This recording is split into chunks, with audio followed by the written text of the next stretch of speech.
Today is March 23, 2023, and the location of the interview is located in Walla Walla, Washington. I am interviewing Ed Hendricksen, a World War II veteran. And Ed, you left the service at what rank? None. Zero. No rank. Draftee. Draftee. Did you come out as a sergeant, corporal? Well, I came out as a sergeant. Sergeant, all right.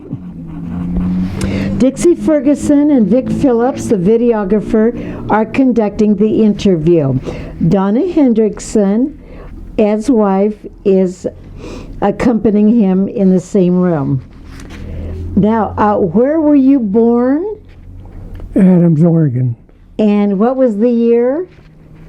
February 1926. 26, okay. And again, what war and branch of service did you serve in? Army. Okay. And the World War II? Yeah. Right. And where did you serve? I served in Europe. All over Europe? Well, up to the Rhine River. So Mostly? Yeah, Western Germany probably. Mostly? North, Okay. You know, up and down along the Rhine. Yeah, okay. Mostly Germany? Yeah. Okay. And were you drafted or did you enlist? Drafted. Mm-hmm. And where were you living at the time you were drafted? Adams, Oregon area. Adams, Oregon. Mm-hmm. Okay. And so you were drafted then, so you obviously didn't have a pick of the service. No, not that late. No. You went straight to the Army. Yeah, you had to volunteer. Right. And Ed, do you recall your first days? Well, first of all, do you remember getting the draft letter? Yeah. I've got a letter over there on the table. All right. And you were at home and you opened the mail? Yeah. Were your parents sitting there? Oh, not necessarily. They was home, yeah. You were anticipating it? Yeah. All right. Were there any other young men in your home, in your city, that were drafted? Not that I know of. No. Just you? Yeah. From Adams. Probably not a big town. No. All right. So how long after that you got the draft notice were you on your way to basic training? It didn't take very long. Short time. A couple of weeks, a month? Probably a month. Did they call it the induction back then? Yeah, I think so. And where was that? Fort Lewis, to Fort Lewis. How did you get there? From Pendleton to Fort Lewis, yeah. Pendleton, How did you get there? By train. By yourself? Well, there were other people going there, but nothing to do with me. No other draftees? Yeah, there were other draftees there, but no. Ed, do you remember that trip going to Fort Lewis? Your thoughts back then? What your emotions were? Well, I was concerned, but I wasn't worried about it. You weren't worried? No. Well, that's great. And a lot like the others, did you feel like the can-do American spirit? Get in the fight? I had a little bit of that in me, yeah. Mm-hmm. And what did you do on the farm? General farm work. Yeah. Running equipment. Hay and harvesting. Brothers and sisters? Yeah. Do you remember any of your family's reaction when you got the draft notice? No, they weren't too concerned. Okay, well, that's I good. had a brother in already that was a volunteer in the old Army. Where was he? Hawaii. Okay. He was in Hawaii during Pearl Harbor. Oh, really? Yeah. My goodness. Did he write home about that? A little bit, yeah. But not too much detail. Yeah. Well, he saw history too then. Yeah, a lot of it. Yeah. My goodness. All right. So you went to Fort Lewis, and how long were you there? Not very long. I would guess about a month. About a month? Mm-hmm. Can you remember a kind of a daily routine? What kind of training, marching? I didn't train at Fort Lewis. We shipped out to Fort Custer, Michigan. Fort Custer, Michigan. Michigan. Yeah. Is that still there? Oh, yeah, there's two of them there. Oh. There's Fort, and there's, what do they call the other one? Fort Custer and Camp Custer. Camp and Fort Yeah. Custer. Doing the same things, training, kind of like a boot camp? Yeah. Had you ever heard of Fort Custer, Michigan? Not before, no. And how did you get there? That was by train. Yep. Yeah. Everything by train. Yeah. Uh-huh. Was that a troop train that went to Fort Custer? Pretty much so, yeah. How many would you say were on the train? I really don't know. But lots of you. Yeah. Yeah. And when you got there, was there a typical day of training, marching? What was it like? No, I got sidetracked with a few others to fire the coal-fired water heaters. Okay. And At Fort Custer. yeah, Uh-huh. so that delayed me a month, which I think saved my life. Can you explain that? It set me back a month of advancing. My God. So that put me behind the Belgian balls and a few of those things. Oh, you would have possibly been at Could the have Battle of the been, yeah. Bulge. Because when I was in Texas, Wow. that's when the Belgian balls took place. They flew young guys over there, and they only lasted a couple weeks. And that could have been you. Could have very easily been. My goodness. Your fate, was Yeah. in God's hands. Yeah. Yeah. So, could you describe what you were doing at Fort Custer? What were you doing? Firing coal-fired water heaters. Uh-huh. We were warned not to heat them up too high, because when the guys flushed the toilet, they could get a steam job. That was one warning. That would wake you up. Yeah. Well, that was an important job, Ed. Yeah, it was.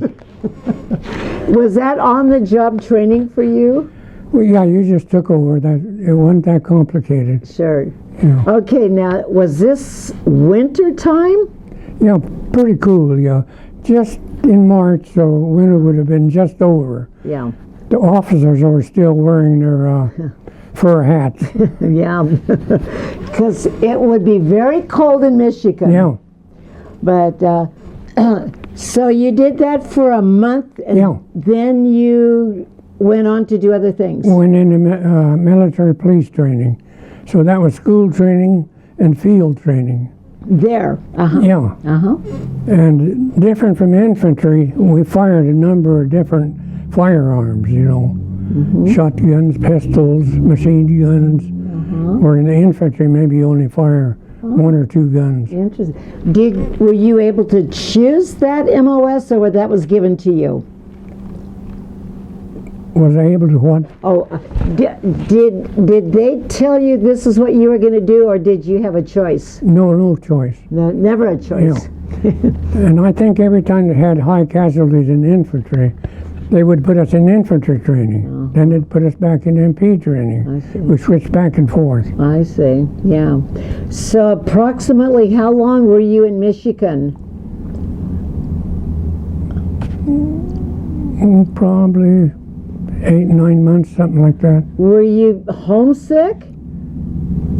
Well, you miss civilian life, but I wasn't exactly homesick. Yeah. They keep you busy, Yes. tired. Yeah, I bet. How was the food? It was good, yeah. Good. All right.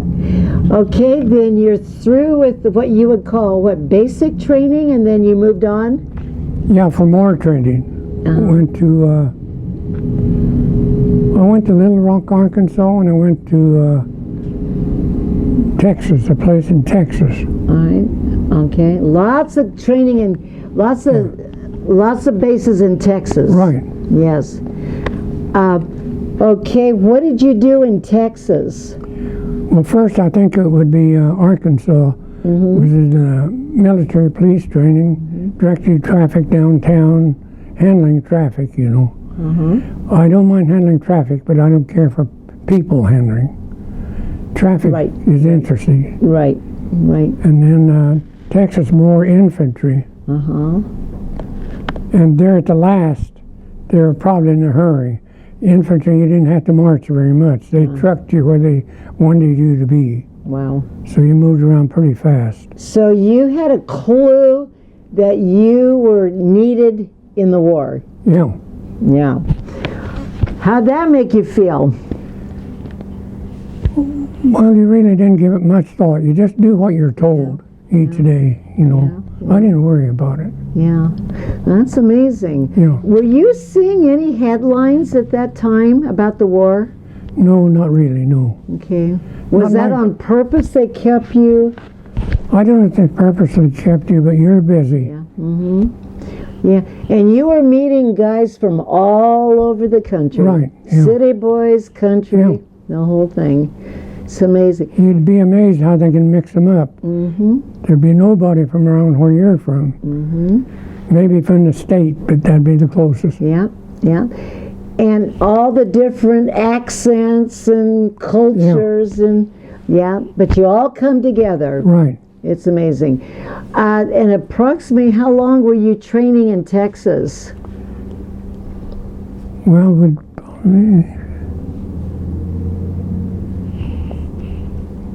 probably 6 months. 6 months. Yeah. By the time you were done, did you feel like you were ready? Well, you're never ready Right. because we trained kind of individual, and you really need large unit training. You know, landings and maneuvers. You don't have maneuvers. You just individual training. What do you mean by individual training? How to shoot target and road marches. We went up to 20 miles. Wow. Stuff A day. like that. Yeah. Yeah, a day. Whew. Night problems. Using a compass to get where you wanted to go. Down the road a piece, did you feel like you were well trained? It paid off for you? I didn't really give that much thought.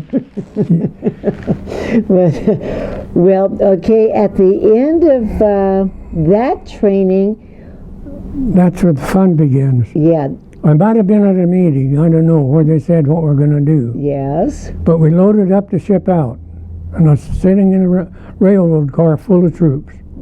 And the lieutenant walked in and said, "Who's in charge of this?" Nobody answered.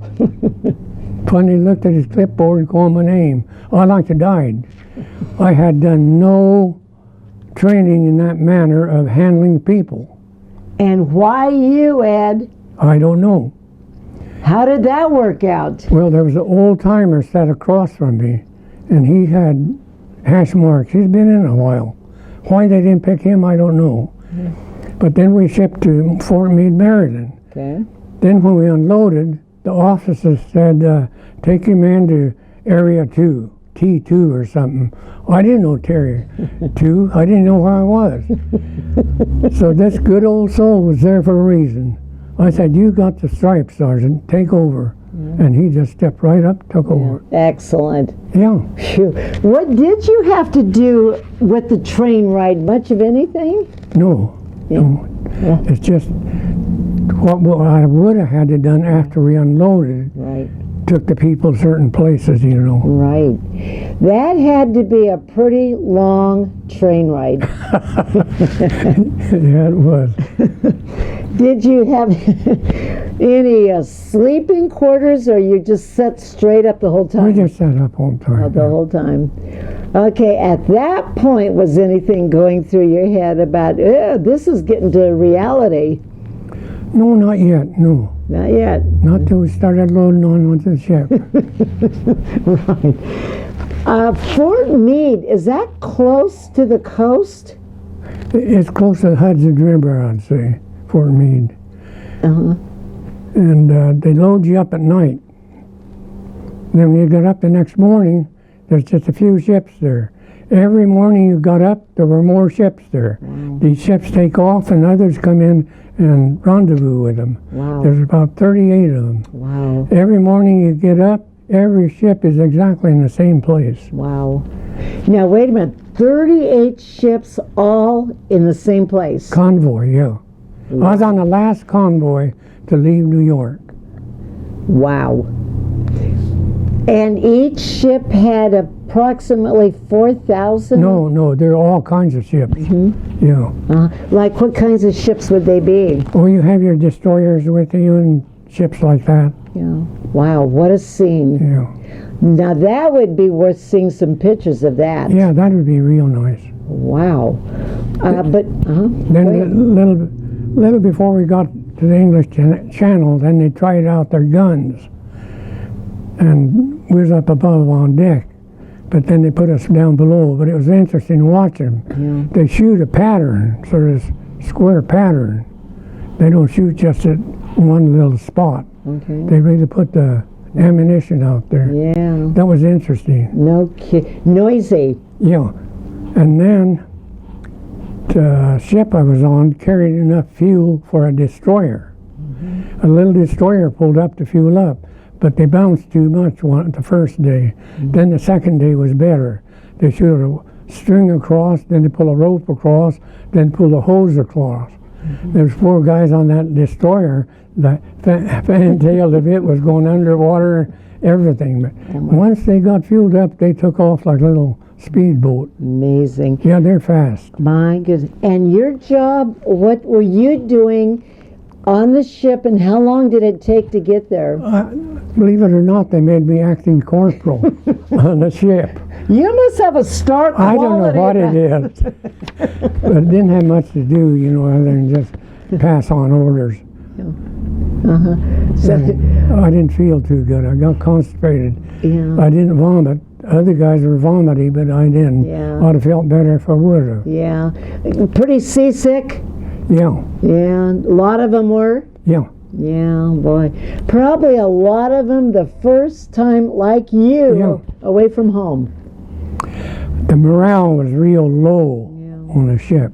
And it was kind of warm outside. Everybody's laying everywhere. And the officer said, we want an open lane through here for a fire lane. Nobody moved. Pretty soon on the upper deck, company of Marines showed up. We didn't even have any ideas that there. Slowly everybody kind of moved out, had a lane open. My gosh, interesting. Wow. Why were the Marines on board? For riot, or for guys that don't want to do what they're told. Really? Yeah, that's what they're on there for. I did not know that. Yeah. You got 4,000 people. You need backup. Never thought of that. Yeah. How long did it take to get over to England? 10 days. Yeah. Before we pulled into the English Channel, they dropped depth charges as if there was a submarine there. Then after it was all over, they said it was just a mistake or something. But I think there might have been one around there. Yeah. Then we anchored in the English Channel overnight.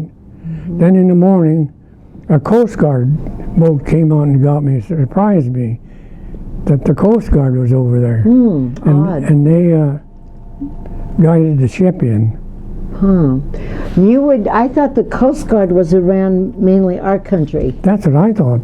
They were over there full force. They were in Antwerp, Belgium, My where I gosh. was stationed last. Interesting. You mentioned the destroyers. What was their main task? To protect the fleet wherever they're needed, Did they escort you all the way over? Yeah, they were somewhere. I didn't see them all the time. They could move around a lot faster than the convoy. Yeah. So the 10 days on board, you pretty much, ate and slept and pretty much. Took in the scenery. Water. What looked lonesome, though, was to see another ship way far away. It finally come by, and then it was there, and you see it for a long time, then it disappeared. Looked so lonesome, Yes. that little ship out there by itself. Yes. Would that probably have been one of ours coming or going? Could have been, yeah. One or the other. You didn't see anybody else as you were going over, any other ships alongside you No. going over? Just a convoy. Just, And what consisted of a convoy? I don't know, there were all kinds of ships. There were those two that were just like the one I was on, that was strictly transport. Right. Then other ships would be for some other reason, but if they had room, they had troops on them. What did they have on them? Troops. Troops, Or maybe equipment. Yeah. Yes. And what did you take with you, Ed? Just your backpack? No, they used you for shipping stuff over, was kind of smart. And a backpack and a duffel bag. Extra blanket, a pair of overshoes. Then when we got over there, they took away the extra blanket, took away the overshoes. All you done, transported. Do you know the reason? Well, they were a little late doing it, really. They needed that stuff early in the war. They were late. Yeah. An overshoe would be a protector of your boot? Yeah. Just those four buckle overshoes, yeah. Everything wool? Yeah. Did that get a little itchy? Yeah, it did for me. I'm not good with wool. Yeah, I think, boy. Well, okay, so you're coming into the English Channel. What did that look like? I could barely see white over there in England. I took it to be the White Cliffs of Dover. Oh, yes. And that's all I could see in that direction. The water was smooth. When we went into port, there was nothing there. Everything was blown away. Blown away? Yeah. They even had an artificial port there that really set the landing, made the landing a success. Oh, wow. So the Germans destroyed the... No, the North Sea Oh, was real rough, just ripped it apart. I see. Everything they had, they just ripped it I apart. see. I see. We even unloaded on a artificial dock. How long did that take you? How long did it take to unload, and where did you go? It didn't take too long to unload. We went to like a warehouse and sit up there. Was it cold? No, it didn't seem to bother, no. Not so much. No. So, all 4,000 of you landed and went into that warehouse Yeah. area? Then they do whatever they need to with you. It must have been huge. Yeah, Wow. So, I think it was a shirt factory or something like that. yeah. Sorry about that. Okay.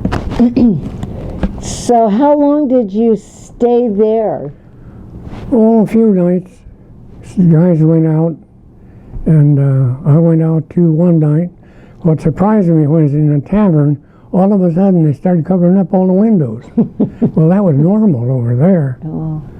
Because, Air raids, yeah. yeah. They actually had a tavern for you? Oh, yeah. They always had that. And you're saying this ain't so bad after Yeah. all. So I'm sorry, you stayed there approximately how long? Probably a week or less. About a week. Yeah. And what did you do while you were there? Had inspections and stuff like that. Make sure you had the equipment you needed. Didn't have something you shouldn't have. Stuff like that.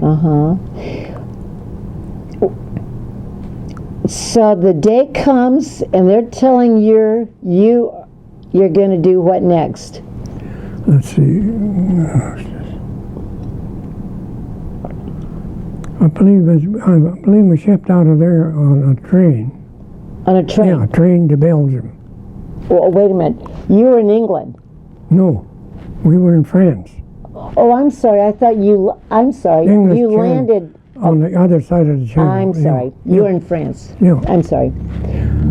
So then we shipped out in a train, and we was walking past this train. It looked pretty good. Officers are sitting there, white pillows behind their head. Where did we load up? Boxcars. And I'm timid. And I laid there all night with my feet tangled up with somebody else's, and I didn't move. I just laid still all night. Wow, wow, wow. In that boxcar? In that boxcar, yeah. Was it just jam-packed? No, it was 40 and 8s. There were plenty of guys in it. Wow. The name for it was 40 and 8s. Like 8 horses and 40 men is what they were capable of. Oh, I see. Uh-huh. We had our train door open. We stopped at a siding. And here come a train out of Germany. And the door was only open that much. It was full of German prisoners. Oh, Bean. And they wanted information what was going on. Of course, the GIs got to add a little to it. Said GIs are up at the Elbe River and whatnot. And they started in singing. Do you know that song, Lily Marlene, something like that? I don't. Is that a World War II song? Yeah, the Germans. Oh, uh-huh. And they sing in the German. Oh, They started singing that. So I thought they felt good. You know, they figured the war's over, I guess. Not so. Yeah. My God. So you took the train, the boxcar, and they took you where? To Belgium. To Belgium? Yeah. And why Belgium? Closer to where they're sending us. They're sending us to the Rhine River at Düsseldorf, and that's pretty close to it.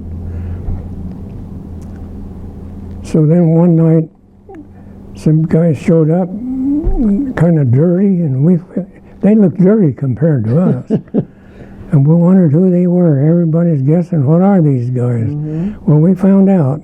We loaded up in those big trucks that pulled them cannons, and they trucked us into Belgium, into Germany, up to where the Ruhr pocket was, around the Germans, at Düsseldorf. Okay. At night.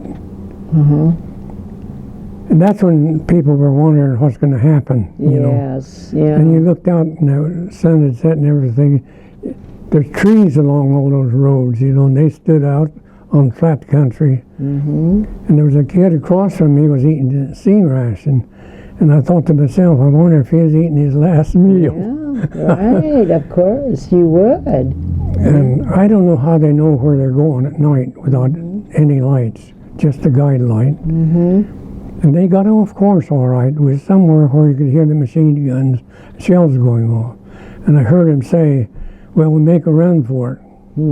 When they stopped, I thought to myself, I hope these guys don't panic, leave me sitting here alone. And that was your buddies saying this. Yeah. So finally they took off and they found their way to where the guns were. Then we unloaded. I thought the truck was backed up to a ramp.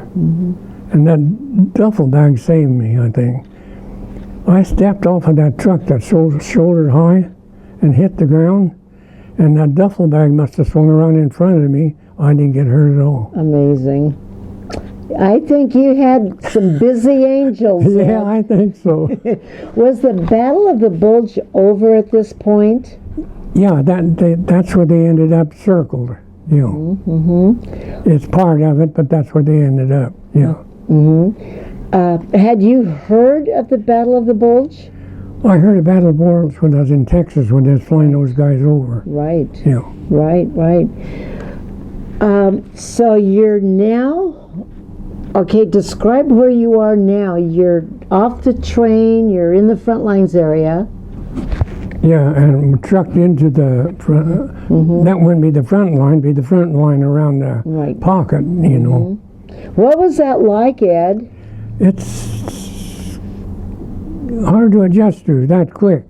Get out of a truck, shells going off, and they put us in the barn. We laid on a haystack. And when those shells go off, you feel like you're kind of raised up a little bit from the concussion, you know. Yeah. You didn't know if you're going to make it till morning or not. Right. Did you even know where the enemy was? No, I didn't know which way to go if I wanted to run away. No. How long did you stay in that barn?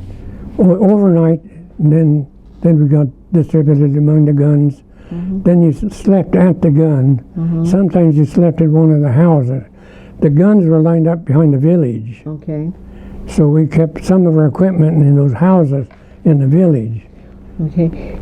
And again, maybe I'm not catching this, but the Germans were out there somewhere, and you're going Yeah, in front of us. in front. Got it. Field artillery just stays right there. Right. And we had infantry in front of us. So we felt safe. Yes. So they just kept moving forward? No, they just sat still. They had them circled. Okay. They didn't move forward till they closed the pocket up. And they did close the Yeah. pocket. Do you have any idea how many Germans were there?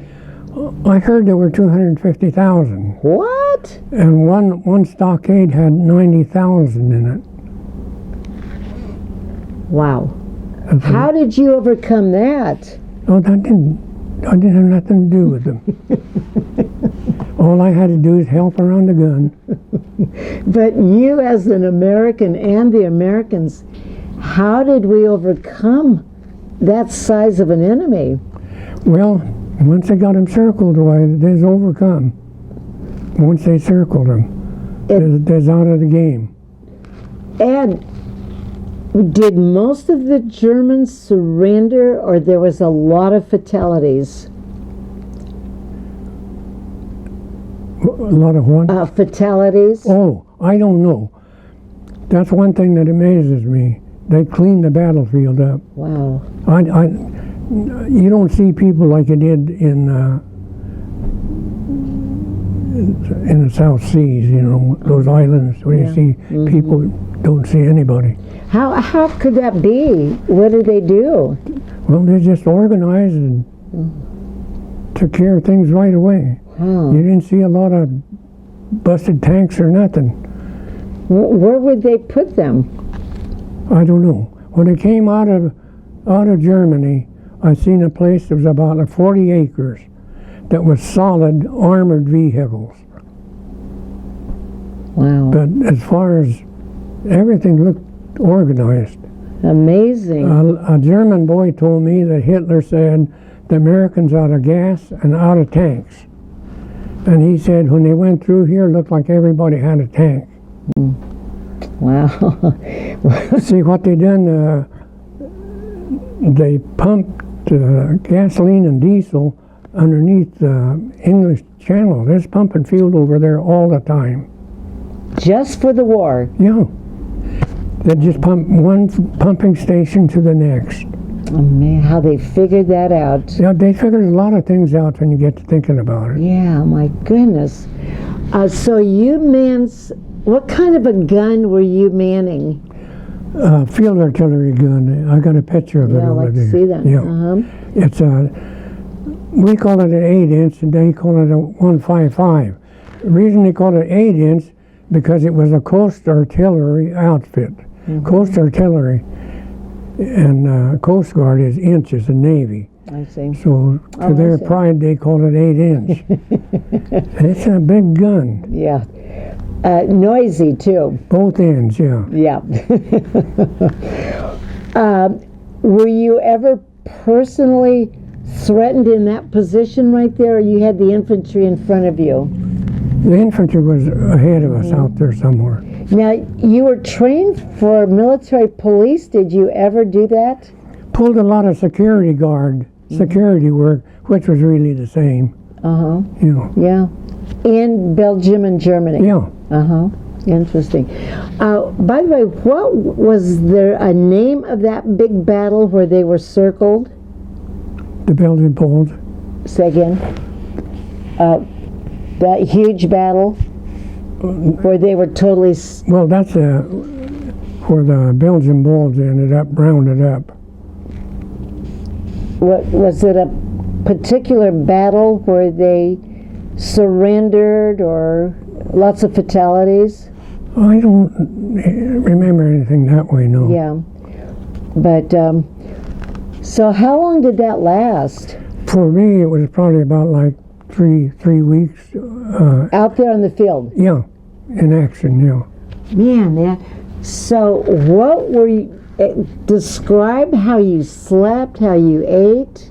They built a sort of makeshift shelter out of ammunition boxes, where the old timers were 2 rows of boxes full of dirt, and where the new recruits were the single row of boxes. They didn't put as much effort into those, and you just slept on the ground. Yeah, That's what amazes me. Sometimes the bed feels so hard, and over there I slept on the ground and didn't feel all that bad. Young, you were young. Yeah.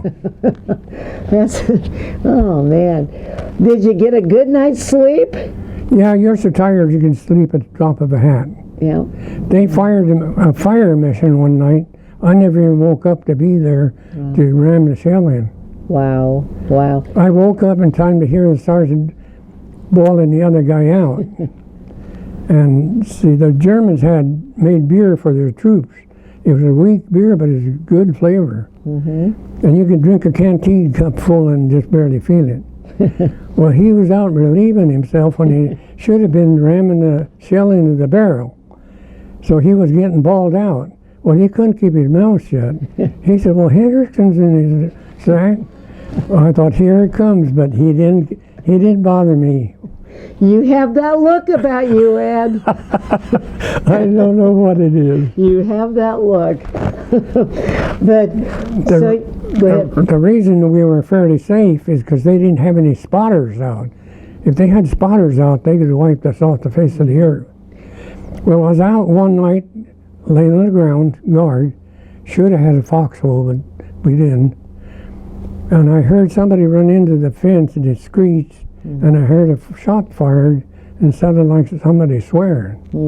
So I hopped over and told the sergeant, went to the gun, told the sergeant about it. I could tell that he just thought, oh, the kid's just scared. Sure. Well, it's about time for Joe to go out. Sure.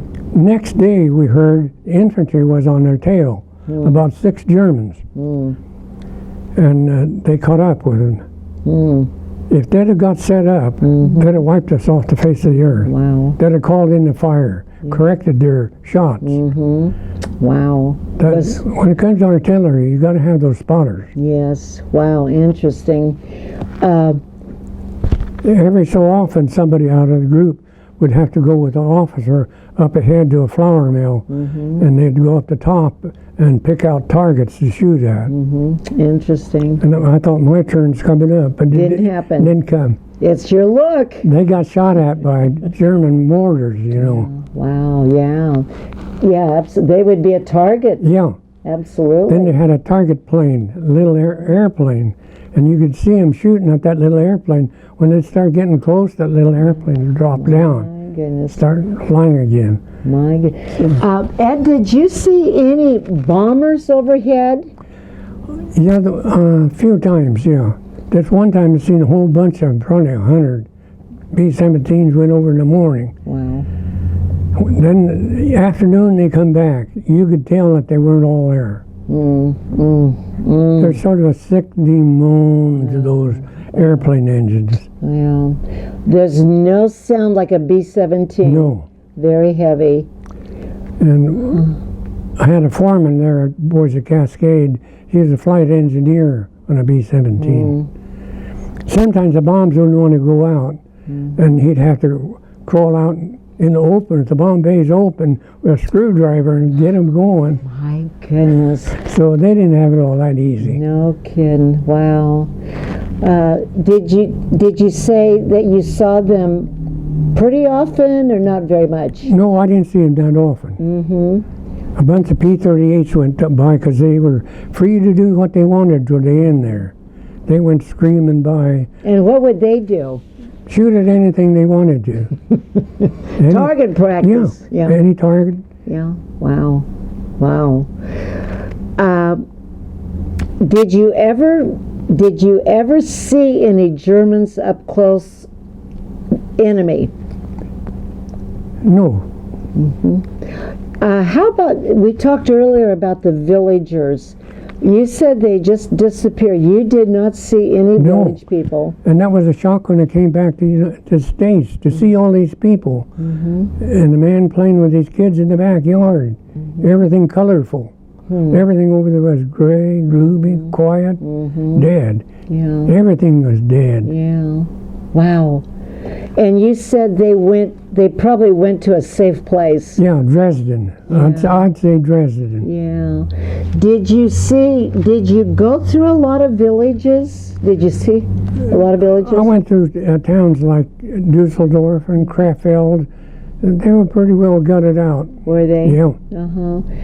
Probably used to be very charming villages. Yeah, right. Did you see even any dogs or cats running around? No. Nothing. Probably somebody ate them already. That's probably true. Do you have any idea how long it took for the people to come back to their villages? I'd say they started coming in little by little as soon as the war ended. And what impressed me was to see them going to church on a Sunday morning. Really? I went into one of the churches and there's a Bible open there, but it's in German, you know. Somebody told me, well, why didn't you take it? Why would I want to take a German Bible or a Bible, period? Right, exactly. And it was open on a podium, you know. Somebody left it there. Wow, what a message to that. My goodness. One thing that kind of impressed me was sewing machines. You've seen sewing machines in these houses. There's always something that kind of stands out. So they must have done a lot of their own sewing clothing, you know. Right. Would your impressions, did they look like they were probably pretty poor people, or? No, I think they was pretty well off before, yeah. And were there little gardens on the edges of town where they would raise their... Well, not anymore when I went by, no. Yeah, that's all gone. And if there's anything good to eat, some GI would eat it. Can you blame them? No. The house that we had for a battalion quarters there, there was a good cherry tree in the backyard. Some people come by wanting to know if they could have some cherries. They say, go ahead. Yeah. If they got 10 cherries out of that tree, they're lucky. Yeah. GIs that ate them. Yeah. Would you describe Belgium and Germany, in spite of what was going on, beautiful countries? Oh, yeah. See, like every square inch is taken care of, and it's green. Green? Yeah. Beautiful. Yeah. Speaking of, what was the weather like the 3 weeks you were... Weather over there was similar to over here. Did you stay warm enough? Yeah, in general, yeah. And how about eating? Did you have enough to eat? Yeah.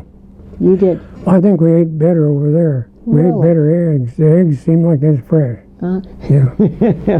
So you were constantly supplied. You were never deprived. No, I never deprived. Amazing. I think the people that were deprived that were on these major battles where nobody even dared to go up there to take them a sandwich. Right. I read one deal where one guy hadn't had a hot meal for 17 days. My goodness. Now that's a little different than what I was doing. But getting cleaned up, that would be a joke. You just didn't get cleaned up. You just use your steel helmet, yeah.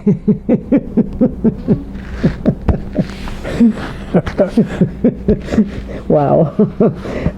Now bridges. Were bridges blown out? Yeah, they're blown out. Now, was that a problem?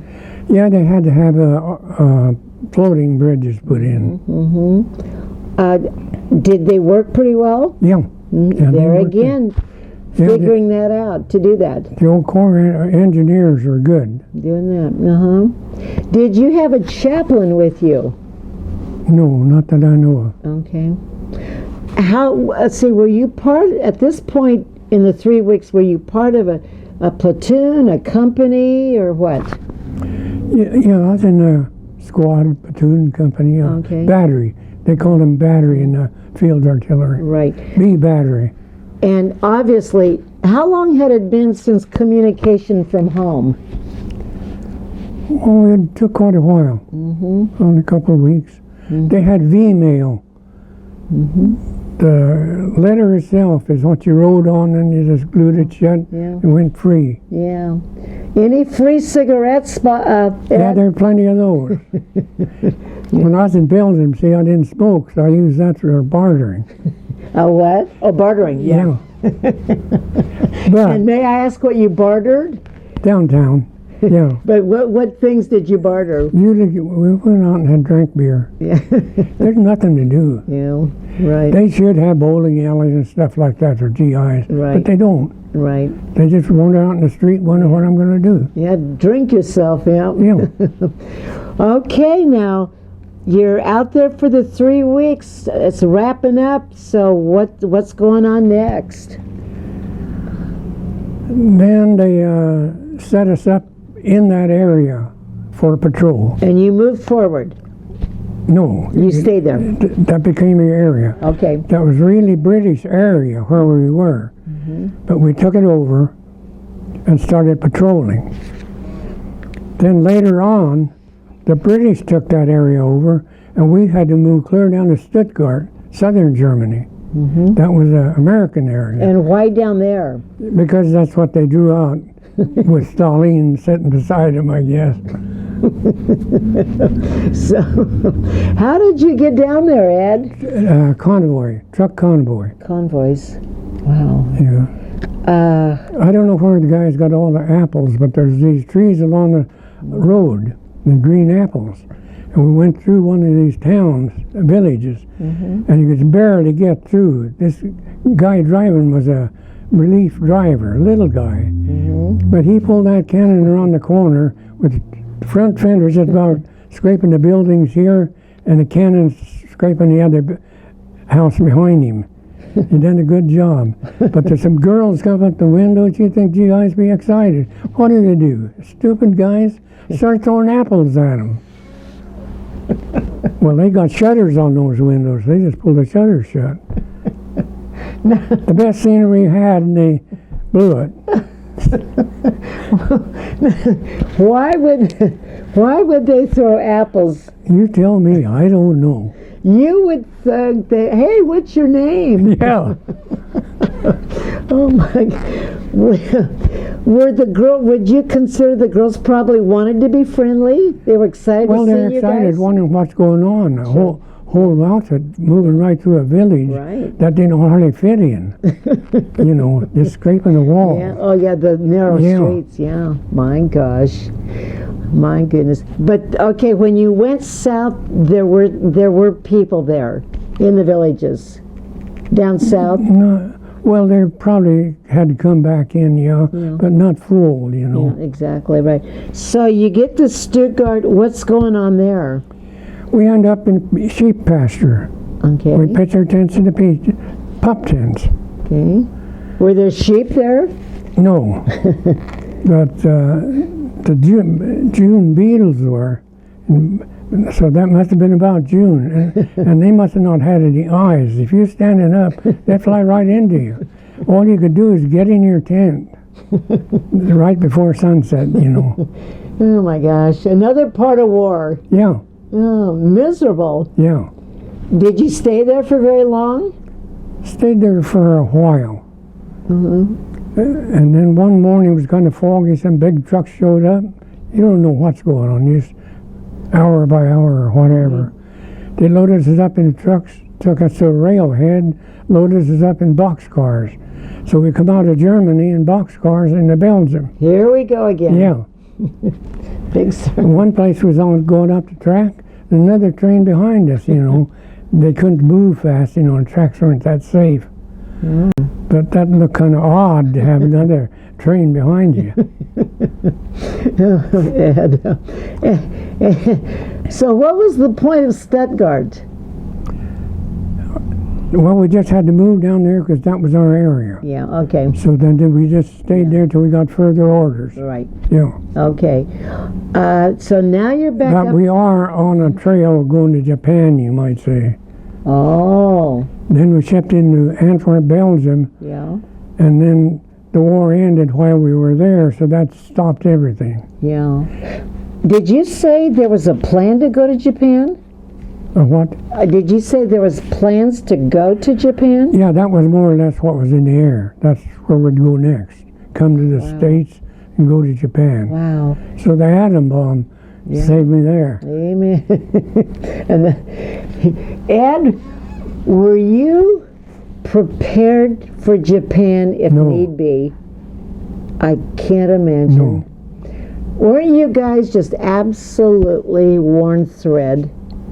Well, the guys that were there before me, that were in these major battles. Yes, See, I wasn't in a major battle. Yes. These guys were circled. yes, If they moved, they got shot. They just yes, laid low. yes, And they were probably waiting for them to run out of yes. food supplies and everything to give up easier. And what did happen then? All I seen was a GI truck went by with infantry guys in it, as many as they could stand up in it, like it's late. Yeah. And I thought to myself, I'm glad I'm here.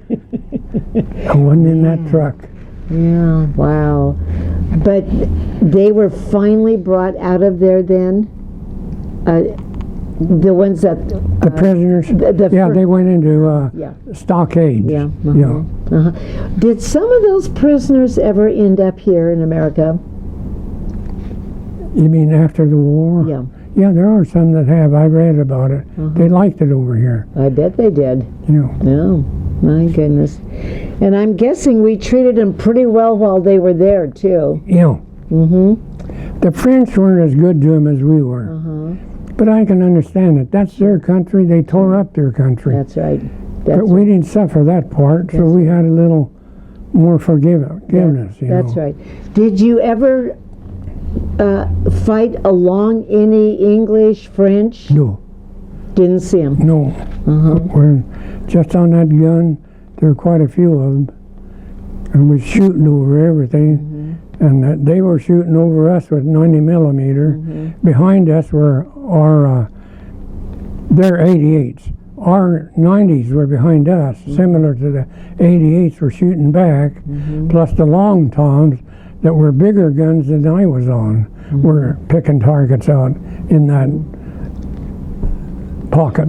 Okay, General Patton. Had you heard about General Patton through your time over there? No, I've read about him, then come to find out, Eisenhower said he hated to do it to General Patton. He put him in charge of the administration in Antwerp, Belgium. So I was probably under him there and didn't know it. I'll be darned. They said the administration was a mess. He took over and things straightened out, I'll be and they said he was good to work for. I'll be He darned. wasn't mean. Interesting. Yeah. Very interesting. Well, by the time you get back up to Antwerp, what year are we talking about now? What year? Let's see, I got out in 45. So it'd be 45, yeah, probably Okay. 45. Ed, were you there when the atomic bomb was dropped? Yeah, that's why I didn't have to go That's any why you farther. Yeah. How did you hear about it, and what was that like? It'd be a little bit by word of mouth and radio. Did you know what the ramifications No. really meant? No. Did you even know what it was? The atomic bomb. Yeah, you heard enough about it, you had an idea. Yeah. But you had no clue that was going to be the end of the war. No. So when were you aware that the war was over? Where were you? I was in Belgium, yeah. What was that? The day? Because I stayed there after that even, you know. They didn't move us any farther because they didn't need us to go to Japan. So we just occupied there, and they shipped our troops that were in combat. They had a good numbering system. The guys that were in combat first and the longest, they shipped out first. Rightfully so. Yeah, there was no griping. Yeah. But they sure shipped a lot of them through Antwerp, Belgium. You know. Did they? I watched them load them up. Did you see that, Ed? Yeah. I thought to myself, they're going, but I got to stay. You didn't want to be where they were, though. No, they earned it. Yeah. So can you describe that? Did they literally back up a big ship and you watched them just get on? Oh, yeah, there were a lot of ships in the port of Antwerp, and they were just docked up like any other ship.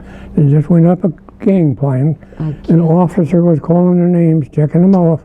Wow. I can't imagine what that must have been like. I was a gangplank guard on one time. I couldn't believe it. The sergeant come over to me and wanted to know if I'd give him a piece of my rifle, my carbine. He needed that little wood piece. That's all he lacked. But I didn't go for it. Yeah. And later on, I heard that somebody dropped their rifle into their drink. So I think somebody gave him what he wanted and just dropped his gun and said he lost it. I see. That's what I would gather. I see. Did you see these GIs, these combat soldiers, up close and what they look like? Were they just regular guys. Did they just look raggedy, worn? No, they're just ornery, and ornerier yet when they're drunk. If they couldn't find anybody to fight, they'd fight each other. Oh my God! One of them drinking joints, the MPs were going to go up and get them, and they're standing up at the end of the stairway going to kick them down. Now, also, they stayed there a few days. Yeah. You wouldn't even think they would have had the energy to fight, but they do. They don't quit. Well, they really wound up too. Yeah, sure, of course. Like they came back and nobody realized that they're wound up. Exactly. I didn't realize I was wound up. Exactly. But what helped me was my brother had a motorcycle. When I'd get restless, I'd hop on the motorcycle and take off. Yeah. Something like that means a lot. Absolutely right. Absolutely. But I didn't realize that my brother Francis was probably wound up. He was in Korea. Yeah, Korea. In the Korean War? No, Korean War, yeah. Yes. How many brothers? 3 of us were in the service. Oh, we're going to... Go ahead. And my oldest brother was a battalion clerk in the Army Air Force Corps Engineers. Mm-hmm. And they shipped him wherever they were building the airfield. Mm-hmm. So that didn't keep him out of the battlefield. Right. He slept by a cannon. Now, when and where was he, Ed? He was in Hawaii when they bombed Hawaii. Right. Then he went down, clear down to Saipan or somewhere way down there. Oh, you both were in at the same time? Yeah. My word. Did he get home before you? Yeah. But he wasn't in good health. That South Pacific, awful. You get some kind of bacteria or something. He had dysentery. He was skin and bones. And oh, my good. So, okay, so what time did you get home, and then when did he get home? I'd say I probably got home a year later or something. After he did? Wow, that's your mom. My goodness. Yeah. I can't imagine. We're going to talk about that in a minute. Yeah. Boy. Okay, so by the time you're getting back, do you go back into New York Harbor again? Yeah, when we come in New York Harbor. And you saw the Statue of Liberty. Yeah. Can you describe that? Well, I didn't see it when we went out, it was night. Yeah, it was interesting, Yeah. But we was quite a ways from it, but I seen it. Yeah. And the ship, GIs all on one side of it, and they wanted to get on, balance the ship. No, they stayed on one side, and Raz, the tug operator, gave him a bad time. Couldn't find nothing else to do. Ship was leaning over, and he's putting it in the dock. You can't blame him. Yeah. That's just, I love that story. Coming into the harbor, seeing the statue. Was that pretty much the end then, or what took place as far as your service when you came into New York? Yeah, I was getting pretty close to the end. But before we shipped out, they said nobody's leaving until that shower room is cleaned up. These guys come from overseas, dropped their underwear on the floor, left them there soaking wet. I thought, well, I'm not going to hang around here longer than I have to. So I got a scoop shovel. I shoveled up 30 gallons of underwear off the floor.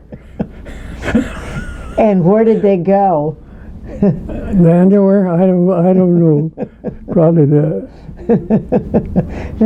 that's quite a war story. Yeah. When we came off of the ship, there were blankets left in every Yeah. Every part of the ship. Yeah. Guys had more blankets than they're supposed to have. Yeah. So I don't know what they done with those blankets. Yeah. Whether they went to on sale down New York or what. Yeah, really. Yeah. When that ship ported, that was the end of its mission. Yeah. Is that it? Yeah. And did they just decommission it? No, there was, I read about it, it was around a while. Mm-hmm. The one I came back on was a German World War I ship. My God. It had timbers on it. It was all steel, what you seen. But you could hear them timbers creak. My God. And on the back end, what run the rudder was out in the open, was ropes. My gosh. And they just go flying one way, then they go the other way, and just keeping that old ship right on course. My goodness. But How long did it take you to get home? about 10 days. Again, 10 days. What would they do with a ship like that? They probably decommission it and junk it. Junk it. Yeah. Mm-hmm. Yeah. Well, you're back in port. What was that like, Ed, to touch American soil? It seems strange. I bet. Hard to believe, but it seems strange. Mm-hmm. Especially the first sight I seen. Mm-hmm. People everywhere, everything in order. Mm-hmm. My father playing with his kids in the backyard. Yeah. Yeah. Everything in order. Cars going all directions. Yeah. You didn't see no cars running around over there. Yeah. Anything running around was GI. Yeah. Very surreal. Yeah. Yeah. Wow. And they had their own speed limit. I can't imagine. Well, touching down, and how long thereafter were you discharged from the service? Pretty fast, as soon as they got me to Fort Lewis. Yeah. Oh. Okay. And then was anybody at Fort Lewis to meet you, or you came on home? I just came home. On the train? Yeah. Man. A whole group of you on the train? Pardon? A whole group of you? No, just me on my... Ed, what was that? Where'd you come into Pendleton? Yeah. Did your family meet you there? At Pendleton? My family, yeah. At the train Yeah, station? yeah. What was that like? Well, it takes a little while for it to grow back on, you know. Yeah. Yeah. But coming across Oregon, did you just a big sigh of relief? No, not really, no. No? Used to getting kicked around. I love it. Okay, you're out of the service and you go in to your home. How long did you stay there? Oh, probably stayed and helped my dad quite a bit, and then I worked out the farmers and one job to another. Yeah. I went to helping big farmers, then I worked in a service station, then I worked in a garage, and there I went to Oregon Fiber building projects there. Okay. Then I went to Boise Cascade Paper, worked in the boiler house. Is that where you the rest of Ended your up, time? yeah. I was And that's where you- satisfied there. And that's where you ended up. Yeah. Did anybody ask you where you were? No. Nobody asked a thing. No, not even if you was on a harvest crew. Nobody Nobody asked you. Nobody talks about it. Man, Even I and my brother didn't talk about it. man, why? I don't know. Yeah. Well, the brother that came home before you, Yeah.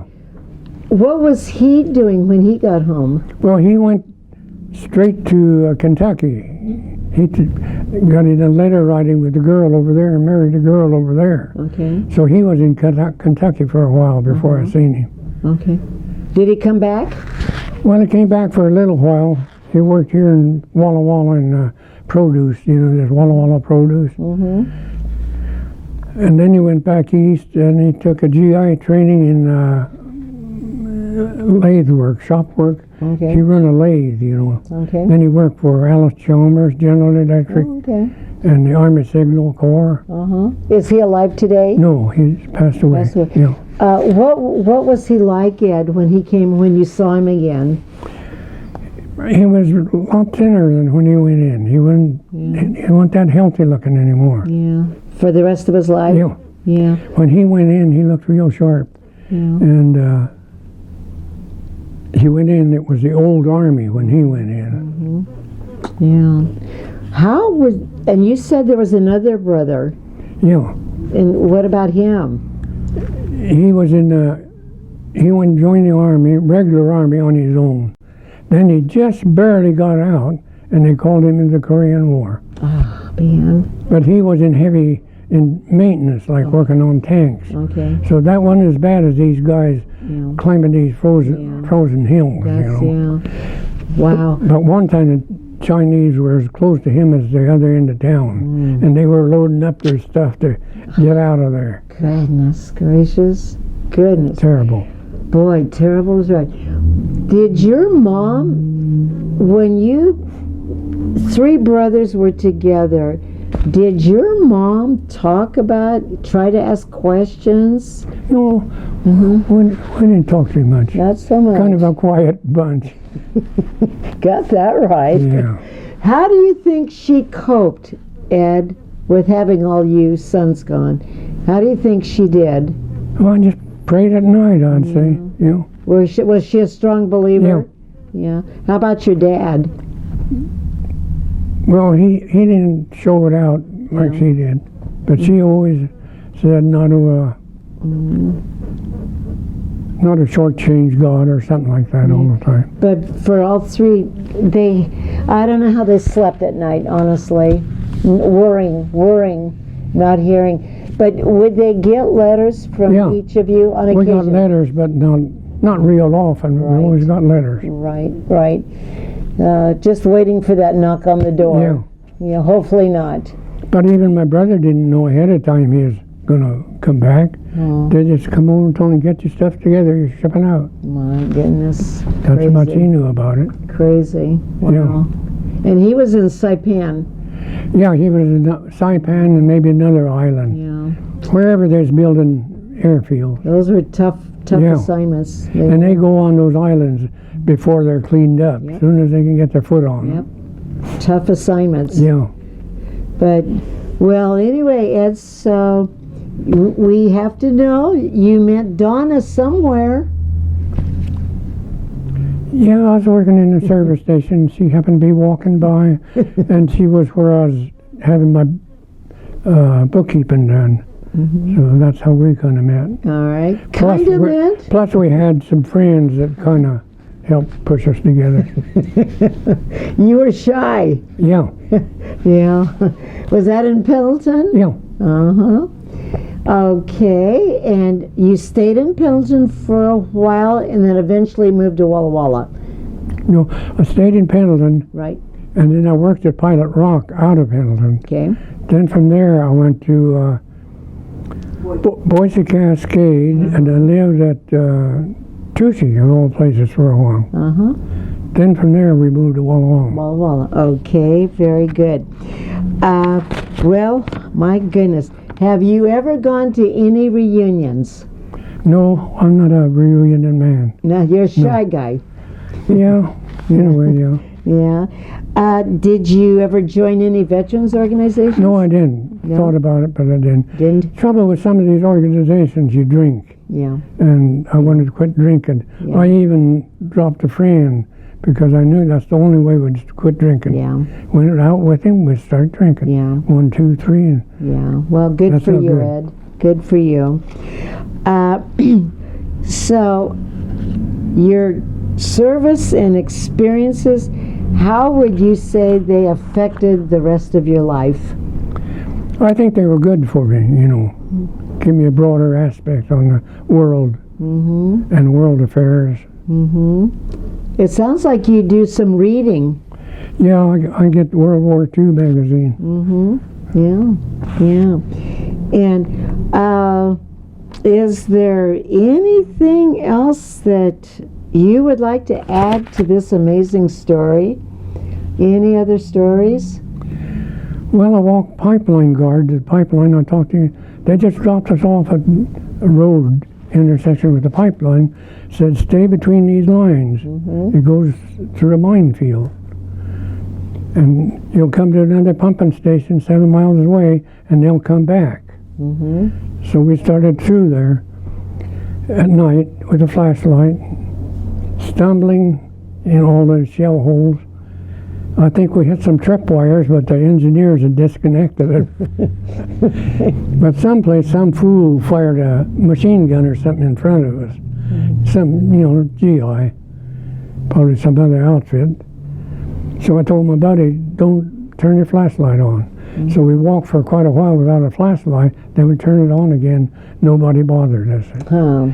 But the other guys got impatient at the other end because we hadn't showed up.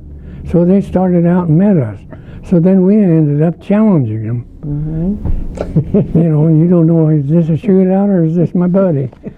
But that's the way it works. Yeah. But, I never felt scared all the time. You never did? No, but there's one thing. You do get shocked.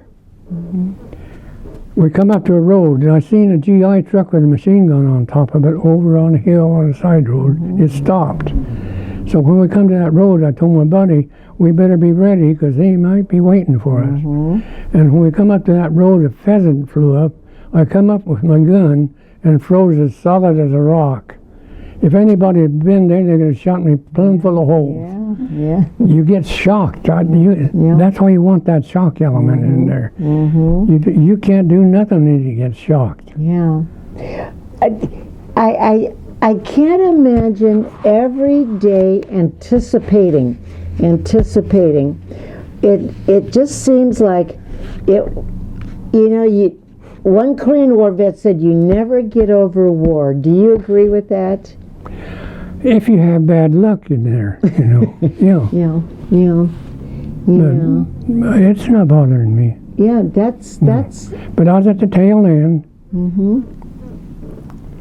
I talked to a young guy that was in the infantry. He thought that when you're going to get hit. He said he knew he was going to get hit.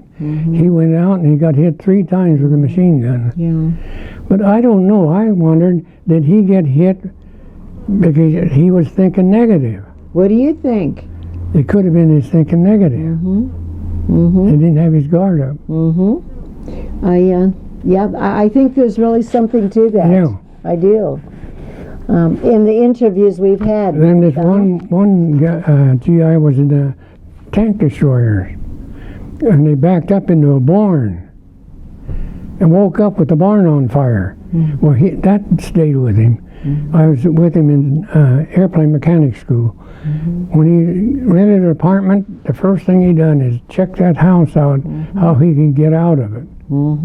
I never done that. But he did. Yeah, kind of a hypervigilance, kind of. But you talked about coming home and the motorcycles helped you. Yeah. And you were kind of hyped up, is that what you mean when you got home? Yeah, you weren't really thinking like you thought you were. Yeah. You were short patient. Like when I was in California and going to aircraft mechanic school, so I thought I'd work part-time in this aircraft place, somewhere to make a little money. So I got a job at a dude ranch. Well, the cook had been on a big drunk, I guess, and he bellyached about everybody. I was a dishwasher. Finally, he ran out of who to bellyache about, and he turned the bellyache about me. Whoop. I just reached behind my back and snapped the apron strings in two and hung the apron up. Last I heard was, "Hey, Joe, we lost the dishwasher."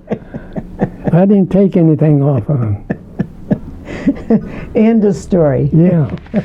But anyway, well, Ed, it just sounds like, I'm guessing your background, your family life on the farm, Christian parents, had to really make a difference. And it really sounds like you were really, really protected in a lot of ways.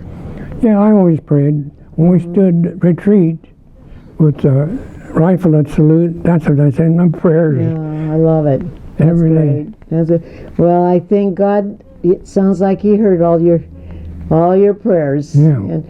And Vic, do you have any questions to add? Okay. Yeah. Donna, do you want to add anything? Yeah.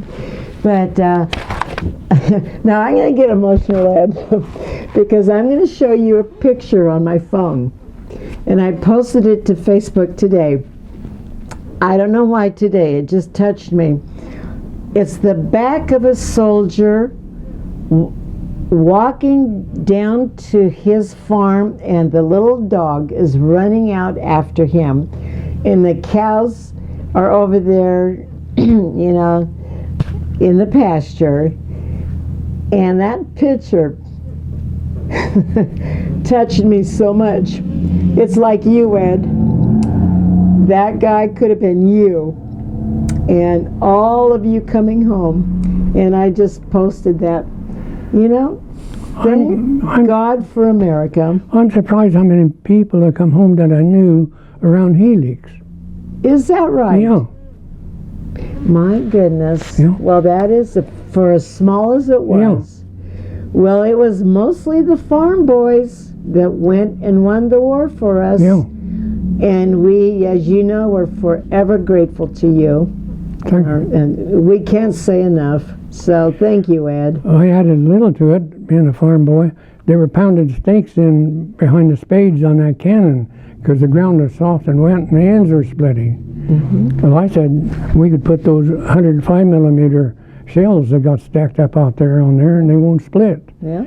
See, when they fire those guns, they just stack the empty shells up neatly. Mm-hmm. So they said, go get them. Yeah. Well, they were shooting a little bit of air burst there, mm-hmm. but I ran over there and got an armload of them and mm-hmm. slipped out over that stake. See? And that shell took the punishment. That's from being on the farm. This is the story. You farm boys won. You really played a major role in winning that war. Yeah.